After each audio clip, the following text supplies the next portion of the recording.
مفتی عبدالرحمن عابد، Islamic scholar. بسم اللہ الرحمن الرحیم۔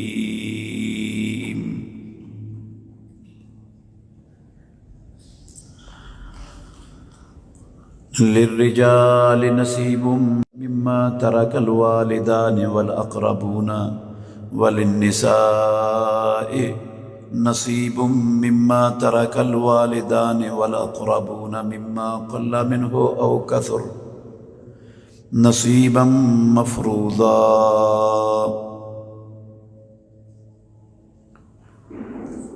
مردوں کے لیے حصہ ہے اس میں سے جو والدین نے اور قریبی رشتہ داروں نے چھوڑا، اور عورتوں کے لیے بھی حصہ ہے جو والدین نے اور قریبی رشتہ داروں نے چھوڑا، وہ چھوڑا ہوا تھوڑا ہو یا زیادہ ہو، یہ حصہ ہے مقرر کیا ہوا، فرض کیا ہوا۔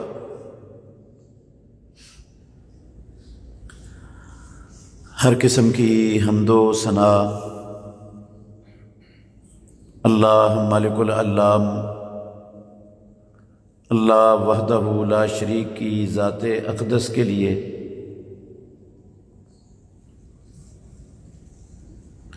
بے شمار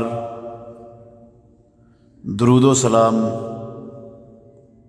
سید الاولین والآخرین، امام الانبیاء والمرسلین، محمد الرسول اللہ صلی اللہ علیہ وآلہ وسلم کی ذات گرامی کے لیے۔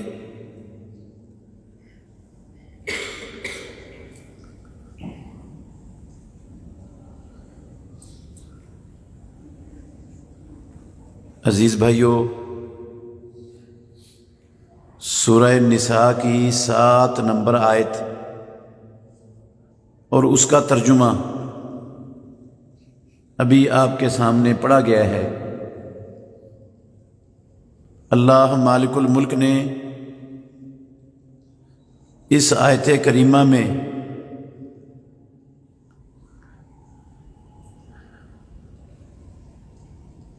اللہ کی زمین پر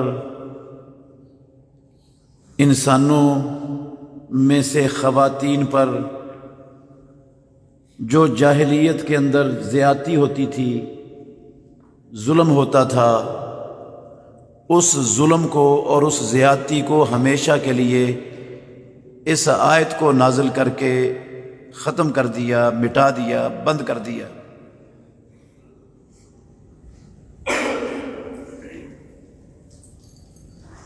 جاہلیت میں ایک قسم کا نہیں، بے شمار قسم کا ظلم اور زیادتی خواتین پر ہوتی تھی۔ سابقہ قومیں اور سابقہ ادیان والے لوگ اللہ رب العالمین کا دین تو انہوں نے مسخ کر دیا ہوا تھا، جو ان کا اپنا بنایا ہوا دین تھا، اس دین میں خواتین کو معاشرے کے اندر کوئی حیثیت نہیں دی جاتی تھی۔ خواتین کو معاشرے کا نہایت کمتر اور حقیر فرد سمجھا جاتا تھا۔ خواتین کو آر کا باعث سمجھا جاتا تھا۔ خواتین کو صرف اپنی جنسی تسکین کا سامان سمجھا جاتا تھا۔ ان پر بے شمار قسم کے ظلم و ستم ڈھائے جاتے تھے۔ اللہ مالک الملک نے اپنے آخری نبی محمد صلی اللہ علیہ وآلہ وسلم کو دنیا میں مبعوث کر کے اپنا آخری نبی بنا کر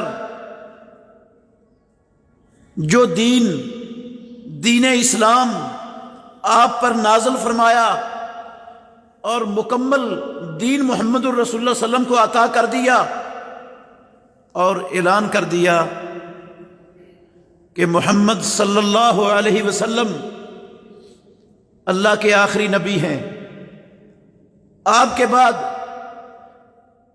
دنیا میں بسنے والے انسانوں کے پاس کوئی نبی آنے والا نہیں، اور محمد الرسول اللہ صلی اللہ علیہ وسلم پر نازل ہونے والا دین یہ اللہ کی زمین پر انسانوں کے لیے آخری دین ہے، اس کے بعد کوئی دین قیامت تک آنے والا نہیں۔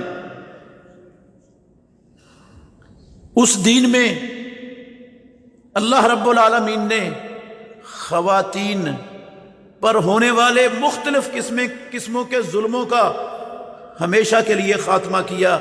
ایک ظلم کا خاتمہ اس آیت کے اندر بھی اللہ رب العالمین نے کیا۔ جاہلیت میں مورث جب فوت ہو جاتا تھا، مر جاتا تھا، تو اس کے ورثاء میں جو طاقتور ہوتے تھے وہ اس کی ساری جائیداد پر قبضہ کر لیتے تھے۔ جس کا بس چلتا تھا وہ سب کچھ سمیٹ کے اس کا مالک بن کے بیٹھ جاتا تھا۔ کمزوروں کو، خصوصاً خواتین کو اور بچوں کو تو سرے سے ان کا حق دیا ہی نہیں جاتا تھا۔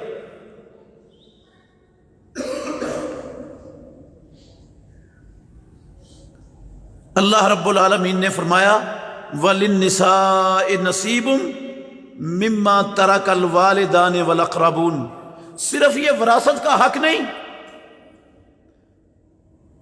انسانوں کے لیے جس طرح اللہ کی زمین پر مردوں کے حقوق ہیں، ایسے ہی خواتین کے بھی حقوق اللہ رب العالمین نے اسلام کے اندر بیان فرمائے، اور خواتین کے حقوق کی بھی حفاظت کا اللہ رب العالمین نے خود ذمہ اٹھایا ہے۔ قرآن مجید کے اندر بھی بیان کیا، اپنے نبی کی زبان سے بھی بیان کروائے۔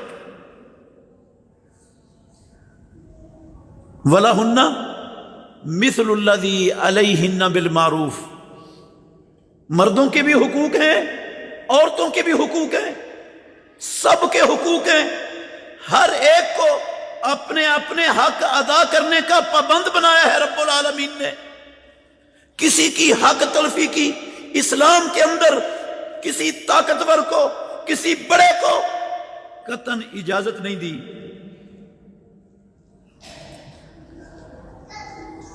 عورتوں کو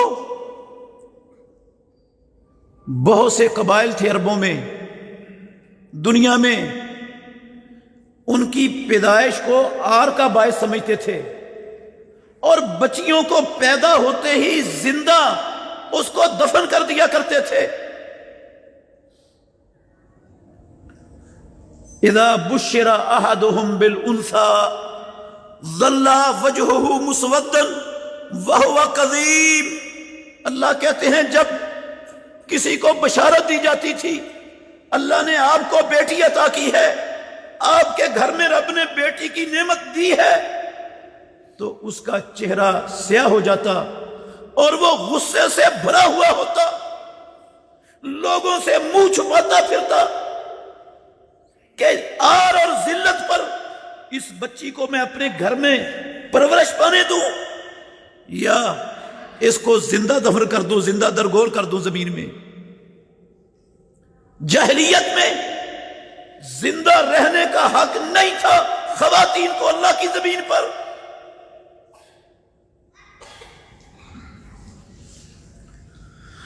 اللہ اکبر۔ اسلام نے اس ظلم کا ہمیشہ کے لیے خاتمہ کر دیا۔ اللہ نے فرمایا وَإِذَا الْمَوْءُودَةُ سُئِلَتْ بِأَيِّ ذَنبٍ قُتِلَتْ۔ یہ معصوم بچیاں جنہیں زندہ درگور کر دیا جاتا تھا، قیامت کے دن ان سے پوچھا جائے گا کس گناہ کی پاداش میں تیرے ساتھ دنیا کے ظالموں نے یہ سلوک کیا۔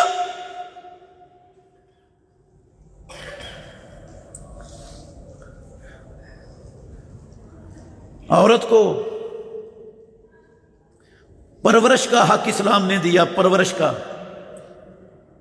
بہت سے قبائل دنیا میں ایسے تھے جو بچے کی پیدائش پر تو خوش ہوتے، اس کی خوشی سے پرورش کرتے، اس کی پرورش کا اہتمام کرتے، بچے کی پیدائش پر اس کی تمام ضروریات اس کو فراہم کرتے، اور بچی اگر گھر میں پیدا ہو جاتی تو اس کی ضروریات کا خیال ہی نہیں ہوتا تھا، اس کی تربیت کا خیال نہیں ہوتا تھا، اس کی پرورش کا اس کو حق نہیں دیا جاتا تھا۔ اسلام نے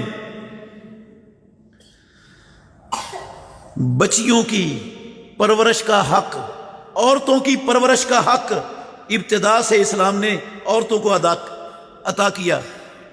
رسول مکرم صلی اللہ علیہ وسلم نے فرمایا، من بولیا من هذه البنات،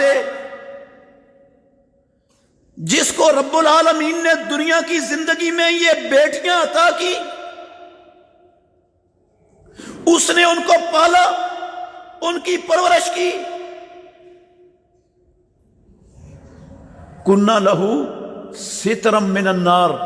امام الانبیاء نے فرمایا وہ بچیاں جو ان بچیوں سے دنیا کی زندگی میں آزمایا گیا، اس نے ان کا خیال رکھا، ان کی تربیت کی، پرورش کی، ان کی ساری ضروریات ان کو فراہم کی، یہ بچیاں اس کے لیے قیامت کے دن جہنم کی آگ سے پردہ بن جائیں گی۔ رسول مکرم صلی اللہ علیہ وآلہ وسلم نے فرمایا، من آلا جاریتین، جس نے دو بچیوں کی صحیح پرورش کی، انا و ہوا کا ہاتین، پیارے پیغمبر نے فرمایا قیامت کے دن وہ بندہ اور میں محمد اس طرح ہوں گا۔ آپ نے دو انگلیوں کو ملا کر کھڑا کیا، جس طرح یہ دو انگلیاں ہیں، میں اور وہ بندہ قیامت والے دن رب کے سامنے اس طرح پیش ہوں گے۔ عورتوں کو تعلیم کا حق دیا اسلام نے دیا۔ من آلا ثلاث بنات، امام الانبیاء نے کہا جس شخص نے 3 بیٹیوں کی کفالت کی، 3 بیٹیوں کی پرورش کی، ان کو پالا، فَأَدَّبَهُنَّ، ان کو دین سکھایا، ادب سکھایا، فَأَحْسَنَ إِلَيْهِنَّ، اس بندے نے ان کے ساتھ احسان کیا، ان کے حقوق کا لحاظ رکھا، داخل الجنہ، یہ ان کو تعلیم دینے والا، ان کی تربیت کرنے والا، ادب سکھانے والا، بچیوں کے اس حق کا تحفظ کرنے والا، اس تحفظ کی وجہ سے اللہ رب العالمین اس کو جنت کے اندر داخل کر دیں گے۔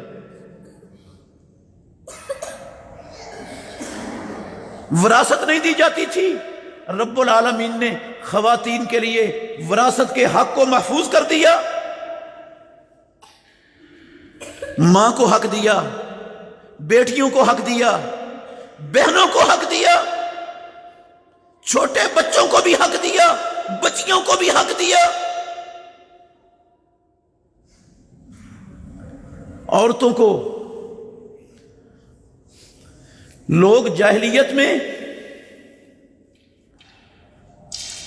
نہ اس کے حقوق ادا کرتے تھے، نہ اس کو کسی اور جگہ جانے کے قابل چھوڑتے تھے۔ وہ کہتے تھے کہ جس عورت کے ساتھ انبن ہو گئی، خرابی ہو گئی، نہ میں تجھے طلاق دوں گا اور نہ تجھے کسی اور خاوند کے قابل چھوڑوں گا کہ تو کسی اور خاوند کے پاس چلی جائے۔ کیا کرتے تھے؟